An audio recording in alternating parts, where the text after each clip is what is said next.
today is first day of our data structure series and we will start from the basic itself. Okay, so first thing is कि ये series किसके लिए है?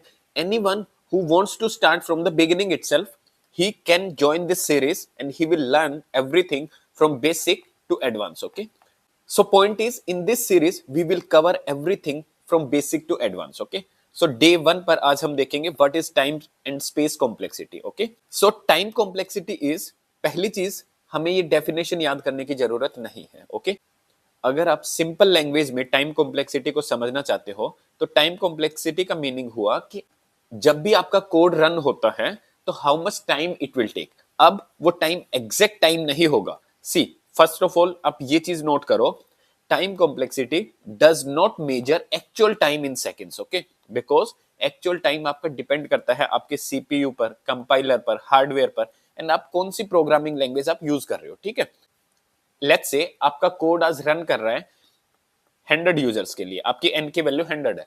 Time complexity आपको ये information देगा कि कल को ये 100 से अगर 1000 हो जाता है, राइट, तो इस केस में आपका टाइम कितना ग्रो करेगा. ओके, जैसे जैसे आपकी इनपुट ग्रो होगी total time taken by that algorithm कितना ग्रो होगा. ठीक है, नाउ फर्स्ट थिंग, जब भी हम टाइम कॉम्प्लेक्सिटी मेजर करते हैं किसी भी एल्गोरिथम का, we measure in a worst case. Okay, for example आपके पास एक एरे है 1 2 3 4 5. ओके, नाउ मैं कहता हूं कि अगर आपको 1 सर्च करना है, ठीक है, तो 1 सर्च करना है तो अब पहले एलिमेंट पर आपको मिल जाएगा, this is the best case, correct. But let's say मैं कहता हूं कि 5 सर्च करना है तो 5 आपको लास्ट एलिमेंट पर मिलेगा, राइट. तो टाइम कॉम्प्लेक्सिटी हम हमेशा वर्स्ट केस में काउंट करते हैं. सो जब भी हम टाइम कॉम्प्लेक्सिटी मेजर करते हैं तो हम टाइम कॉम्प्लेक्सिटी को वर्स्ट केस में कैलकुलेट करते हैं एंड वर्स्ट केस की नोटेशन होती है बिग ओ. ठीक है, कैपिटल ओ. नाउ उसके बाद टाइम कॉम्प्लेक्सिटी हमारी एन आए, एन स्क्वायर आए, कुछ भी आए, वो हम फाइंड आउट कर लेते हैं. ठीक है, लेट्स से अब कुछ एग्जांपल्स के साथ समझते हैं. ठीक, एग्जांपल नंबर 1, ये आपके पास एक फॉर लूप है एंड आप डायरेक्टली कोई एलिमेंट प्रिंट करा रहे हो. फॉर लूप आपका आइटरेट हो रहा है 0 से लेकर n तक. तो अब आप इसकी टाइम कॉम्प्लेक्सिटी कैसे फाइंड आउट करोगे? आप ये देखो कि ये लूप आपका कितनी बार चल रहा है, कितने एलिमेंट्स के लिए चल रहा है. ये 0 के लिए चलेगा, प्रिंट करेगा, 1 के लिए चलेगा, प्रिंट करेगा, 2 के लिए, ऐसे ऐसे करके n तक चलेगा, राइट. तो कितनी बार चला? आज n की वैल्यू 100 है तो ये 100 टाइम्स चलेगा. कल को n की वैल्यू 1000 हो जाएगी तो ये 1000 टाइम चलेगा, राइट. तो आप ये कह सकते हो कि n के साथ ये लीनियरली ग्रो होगा, right. Time taken by this algorithm will grow in a linear fashion with corresponding to n, correct. So इसकी टाइम कॉम्प्लेक्सिटी आप क्या कह दोगे? Big of n. Second question is, अब यहां पर मैंने 2 फॉर लूप ले लिए. पहला for loop i equal to 0 से n तक जा रहा है, दूसरा for loop j equal to 0 से n तक जा रहा है.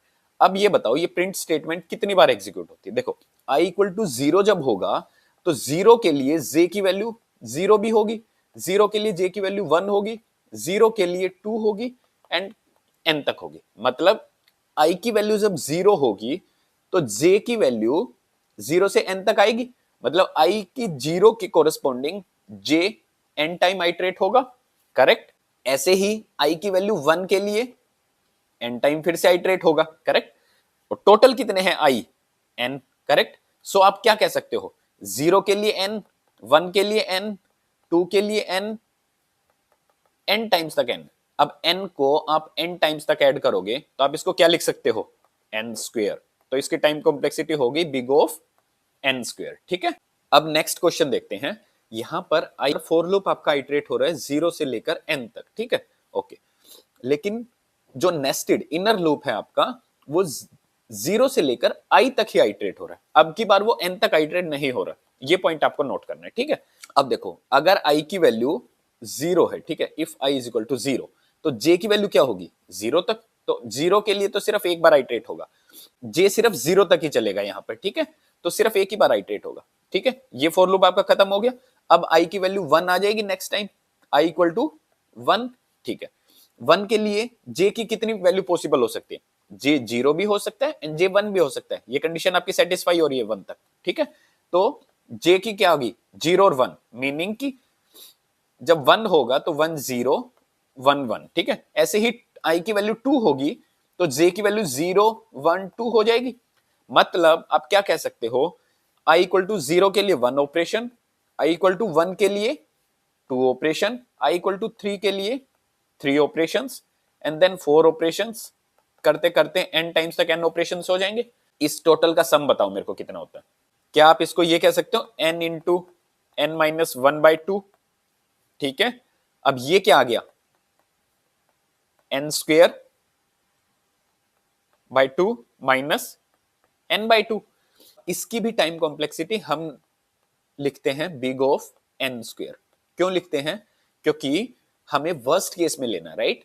तो अगर ये ऑपरेशन आपका पहले फिनिश हो भी गया तो स्टिल ये वाला ऑपरेशन तो चलता रहेगा ना। तो जो हायर ऑर्डर वाली वैल्यू है हमें वो पिक करनी है। क्यों, हमें तो टोटल टाइम देखना है ना एल्गोरिथम का। तो total time big of n square की रेंज में जाएगा, ठीक है। तो इसका सॉल्यूशन हो गया बिग ऑफ n स्क्वेयर। अब आते हैं नेक्स्ट क्वेश्चन पर। n की वैल्यू है 1024। अब आपका ये लूप है while n should be greater than 1।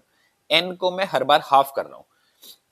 1024 से क्या आएगा, 512, 512 से 256, देन 128, देन 64, 32, 16, ऐसे करता करता 1 पर आ जाएगा, करेक्ट। देखो n की वैल्यू अगर मैं हर बार -1 करता तो ये मेरा while लूप कितनी बार चलता, 1024 टाइम्स, मीनिंग की n टाइम मेरी टाइम कॉम्प्लेक्सिटी हो जाती बिग ऑफ n। बट यहां पर मैं n को हर बार हाफ कर रहा हूं तो ये इस फैशन में डिक्रीज होता चला जाएगा। तो 1024 के लिए कितनी बार चलेगा, टोटल ये 10 या 11 टाइम्स चला, करेक्ट, 10 या 11 टाइम्स, राइट। तो आप इसको किस फॉर्म में लिख सकते हो, इसका मीनिंग हो आप इसको ऐसे लिख सकते हो big of log n base at the rate 2। ये इसकी टाइम कॉम्प्लेक्सिटी होगी। ये कैसे हुई, n की वैल्यू जो भी है, अब आप ये इसका बेस 2 क्यों आया, क्योंकि आप इसको हाफ कर रहे हो हर बार। अगर मैं इस लूप को चेंज कर देता हूं n इक्वल टू n/3, ठीक है, तो ये log n at the base 3 हो जाएगा यहां पे, ठीक है। तो अभी हमारे क्वेश्चन में आंसर क्या आएगा, log n at the base 2, ठीक है। तो जहां भी ऐसे हाफ हाफ करते हैं, कल को हम बाइनरी सर्च पढ़ेंगे, तो बाइनरी सर्च में जब भी वैल्यू हमारी हाफ हाफ हाफ में डिवाइड करते जाते हैं तो वहां हमारी टाइम कॉम्प्लेक्सिटी याद रखना log n होती है, ठीक है। जब आप मर्ज सॉर्ट करते हो, मर्ज सॉर्ट में आप एरे को हाफ हाफ करके फिर मर्ज करते हो, इसीलिए मर्ज सॉर्ट की time complexity n log n होती है, ठीक है। ये हम आगे देखेंगे क्यों। log n में हम उसको स्प्लिट करते रहते हैं और n टाइम्स हम उसको मर्ज करते हैं, ठीक है। अब फिफ्थ क्वेश्चन भी सेम लग रहा है, इसमें हम सिर्फ 2 टाइम्स कर रहे हैं। तो 1 आएगी वैल्यू आएगी, फिर 2 आएगी, 4 आएगी, 8 आएगी, 16, 32, 64, ऐसे ऐसे करते n तक चले जाएंगे, राइट। तो ये लूप कितनी बार एग्जीक्यूट हुआ, इतनी ही बार टोटल, ऑलमोस्ट करेक्ट। तो इतनी ही बार एग्जीक्यूट हुआ तो इसका भी आंसर क्या आ जाएगा, log n, ठीक है। तो ऐसे हम इन क्वेश्चंस को प्रोसीड करेंगे, ठीक है। अब नेक्स्ट क्वेश्चन पर आते हैं। देखो यहां पर अब क्या है, एक फॉर लूप चल रहा है i इक्वल टू 0 से n तक, ठीक है। i की वैल्यू एक एक से इंक्रीमेंट हो रही है i प्लस प्लस, ठीक है। अब j की वैल्यू मैंने n स्पेसिफाई कर दी, ओके। मान लेते हैं यहां i की वैल्यू मेरी 100 थी, ठीक है, या ऊपर वाले क्वेश्चन से रिलेट करते हैं, आपके लिए इजी होगा। लेट्स से i की वैल्यू किसी कंडीशन पर जाकर 1024 हो गई, ठीक है। तो j की वैल्यू क्या हुई, 1024। अब j की वैल्यू 1024 हो गई, नीचे वाला लूप देखो, क्या ये इससे मैच कर रहा है, इस वाले कंडीशन से कर रहा है ना। तो अब इससे मैच कर रहा है तो इस लूप की टाइम कॉम्प्लेक्सिटी कितनी होती है, log n at the rate base 2, correct, क्योंकि हर बार हाफ हाफ में डिवाइड हो रहा है, ठीक है। अब ये इस लूप की कॉम्प्लेक्सिटी होगी, तो इस पूरे एल्गोरिथम की कॉम्प्लेक्सिटी कितनी होगी, देखो log n बाई 2 है ये इनर लूप की। अब ये आउटर लूप कितनी बार चलेगा, i इक्वल टू 0 के लिए, 1 के लिए, n तक चलेगा, तो ये कितनी बार चलेगा, n टाइम्स। तो आप इसको n से मल्टीप्लाई कर दोगे, ये आपकी टाइम कॉम्प्लेक्सिटी आ गई n log n, okay. Similar time complexity आपकी मर्ज सॉर्ट में, बाइनरी सर्च में यहां पर आएगी, ठीक है। ये हम चेक करेंगे आगे अभी, ठीक है। Next part is space complexity. So I hope time complexity हमारी क्लियर हो गई है अभी तक, ठीक है। अब स्पेस कॉम्प्लेक्सिटी की भी डेफिनेशन ऑलमोस्ट सेम रहेगी। जैसे जैसे आपका n ग्रो करेगा, मीनिंग आपकी इनपुट ग्रो करेगी, तो आपकी मेमोरी कंजम्पशन कितनी ग्रो करेगी, बस वो स्पेस कॉम्प्लेक्सिटी है। आप स्पेस कॉम्प्लेक्सिटी से कोई स्पेसिफिक वैल्यू फेच नहीं कर सकते कि भैया आपका कोई एल्गोरिथम है, ये इतना केबी लेगा, ये इतना केबी लेगा, ऐसे नहीं फेच कर सकते। आप सिर्फ ये बता सकते हो आपकी n की वैल्यू के कोरस्पोंडिंग आपकी n इंक्रीज हो रहा है, तो आपकी स्पेस कंजम्पशन लीनियर फैशन में इंक्रीज होगी या क्वाड्रेटिक फैशन में या log n फैशन में, ऐसे आप जैसे आपने टाइम कॉम्प्लेक्सिटी में अभी कैलकुलेट किया था, ठीक है। तो अगर मान लो मेरा एक ये फॉर लूप है एग्जांपल के लिए, यहां मैं क्या कर रहा हूँ, 0 से आइटरेट करके n तक जा रहा हूँ एंड हर बार मैं वो एलिमेंट प्रिंट करा रहा हूँ, कोई भी एलिमेंट प्रिंट करा रहा हूँ, जस्ट ए डमी स्टेटमेंट, ठीक है। इसकी टाइम कॉम्प्लेक्सिटी कितनी थी, बिग ऑफ n, ठीक है। इसमें स्पेस कॉम्प्लेक्सिटी कितनी है, आप मेरे को ये बताओ। देखो हमने कोई भी एक्स्ट्रा स्पेस नहीं लिया, जो वेरिएबल्स थे हमारे पास वो के वो है, हमने कोई भी एक्स्ट्रा स्पेस नहीं लिया है, तो स्पेस कॉम्प्लेक्सिटी हो गई आपकी कांस्टेंट। कांस्टेंट को आप डिनोट करते हो बिग ऑफ 1 से, इसको आप कह सकते हो ये हो गई कांस्टेंट, ठीक है। सेकंड केस अगर मैं ये कहता हूं, मेरे पास एक इनपुट एरे है, मैं उसको i इक्वल टू 0 से n तक आइटरेट कर रहा हूं एंड मेरे को एक एरे रिटर्न करनी है जिसमें मान लो मेरी इनपुट एरे है 1 2 3 4 5 और मैं आउटपुट रिटर्न करना चाहता हूं 1 4 9 16 25, ठीक है। मीनिंग कि हर एक एलिमेंट का स्क्वायर कर दिया यहां पे मैंने, ठीक है। तो अब ये आउटपुट रिटर्न करने के लिए मैंने क्या किया, मैंने पहले एक एरे इनिशियलाइज कर ली एम्प्टी वैल्यू से, 0 वैल्यू से, ठीक है। अब उन एरे में सारी वैल्यू मैंने पॉपुलेट कर दी स्क्वायर कैलकुलेट करके, अब मैंने एरे रिटर्न करा दिया। तो यहां पर इस एल्गोरिथम में मैंने आउटपुट निकालने के लिए एक अलग से एरे ली है और जिसका साइज कितना है n।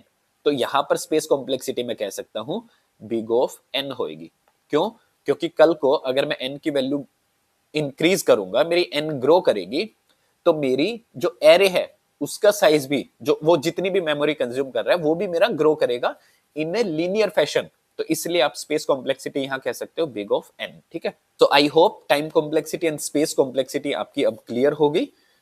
In the next video we will start working on the patterns also, ठीक है। हम कुछ पैटर्न्स प्रिंट करेंगे, आपके स्टार पैटर्न्स होते हैं, आपके ट्राइंगल पैटर्न्स होते हैं, we will be looking on to these patterns also. तो if you like the video please comment it and don't forget to share it with your friends also, okay, ठीक है। चलो next video में मिलते हैं।